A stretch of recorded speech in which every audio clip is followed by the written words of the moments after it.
Hello and welcome to the Innovation Strategy Pitch assignment for today or for tonight. This is Jill Craddock, your instructor speaking, and this serves as a guide to Full Sail University's Innovation Entrepreneurship Master's Degree Program for your assignment for Theories of Innovation and Creativity course. The purpose of this assignment is to practice a pitch to get others on board with the importance of innovation for your entrepreneurial endeavor. Fostering some type of innovation requires the buy-in and support of other people.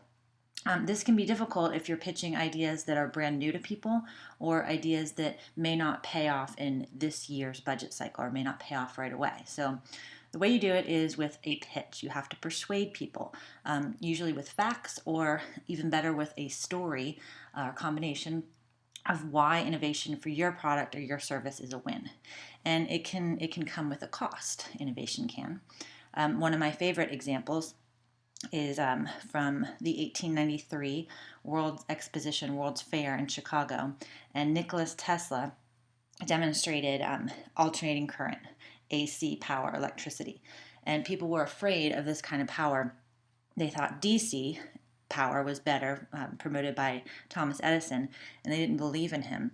So he put that power, he demonstrated the safety of that power by serving as his own electrical current. He put the power through his own body to power light bulbs.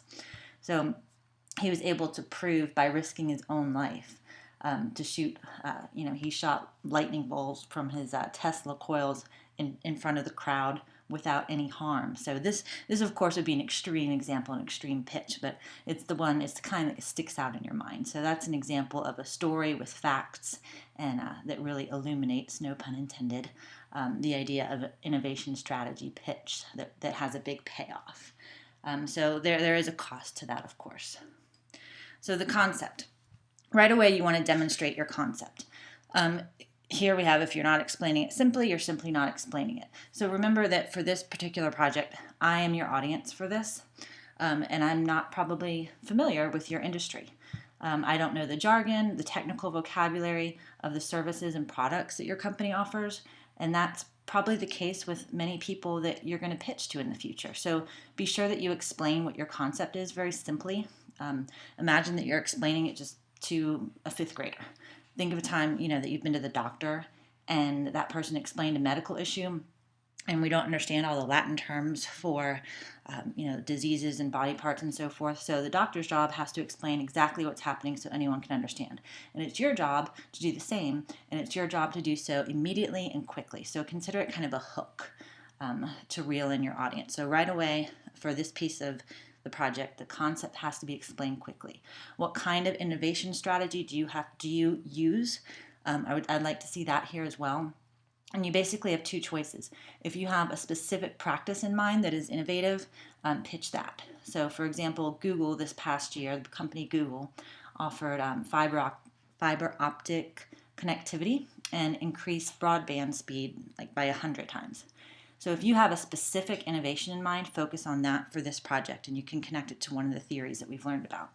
If you don't have a specific innovation in mind, by now, hopefully you've read one of the required readings, which is 8 Ways to Foster Innovation. So this is helpful, this article is helpful to get you started thinking of a strategy to create an innovative culture. So sticking with the example of Google, let's say, Google as a company sets aside 20% of the work week for employees to work on personal projects. So this is a way to foster innovation. So I think I shared with you at the beginning of the course that I write lyrics for musicals. So imagine, and for plays, and imagine if I took 1 day per week here at Full Sail and I just did nothing but write lyrics and dialogue. And if I worked at Google, they would be okay with that. And then I went back to planning curriculum and teaching. So it would be likely that my work would be more creative and innovative, or at least be a little different, for sure, as a result of working on some kind of personal project of this nature. So if that makes sense. So figure out, and of course that would cost the company money. 20% of time costs 20% of somebody working on something else that's not related to the company. So those are your two choices. A concept for a specific innovation or a concept to foster innovation in your entrepreneurial endeavor, okay? So you also want to think about your target market. Who is your target market for this innovation? This is where a good story really will help you as you pitch. Explain the why. What's the purpose of your innovation?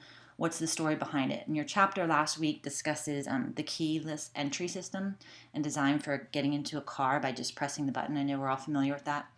So a great story with that, for example, would be to describe like a scene of, saving time, avoiding rain, or even better, like a safety issue. So somebody can connect emotionally. And this is where you would hit your target market. So who will use your product and your service? The more specific, the better. So if you were to say males age 18 to 45, that's just too broad. So consider like your demographic, the psychographic, the details about, your ideal customer. Consider all, what do they listen to? What do they wear? What do they like? What other products do they use? And a great place for this research is the Census Bureau. I have the website here, census.gov. Information is definitely power here, so the more information you have on your market, definitely the more likely you can connect and engage with your audience. Competition analysis. There are countless flavors and brands of salad dressing. This is the example I'm having here.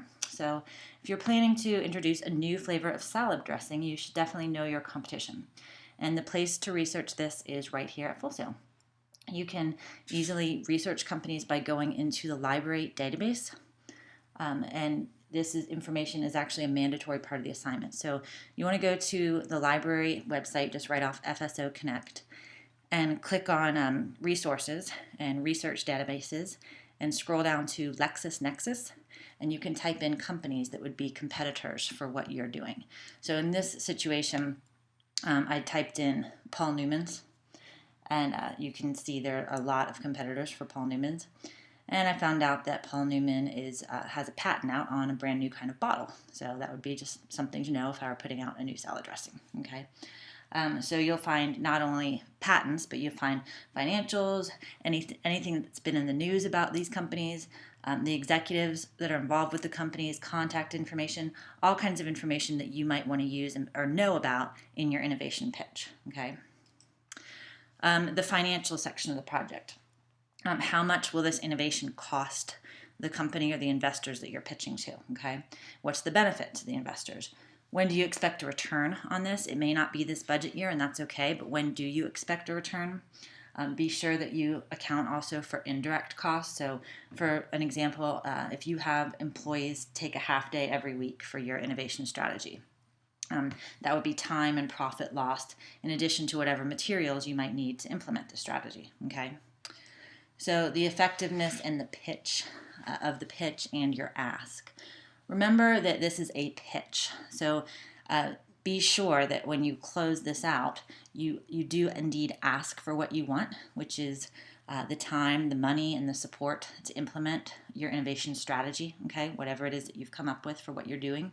So in a pitch situation, it is important to be very clear, close out, and finish with an ask. So I just wanted to share with you recommended reading. I alluded to Tesla at the beginning about the AC current that he demonstrated, and this is where I learned about it. It's a historical fiction, historical account. It's a narrative.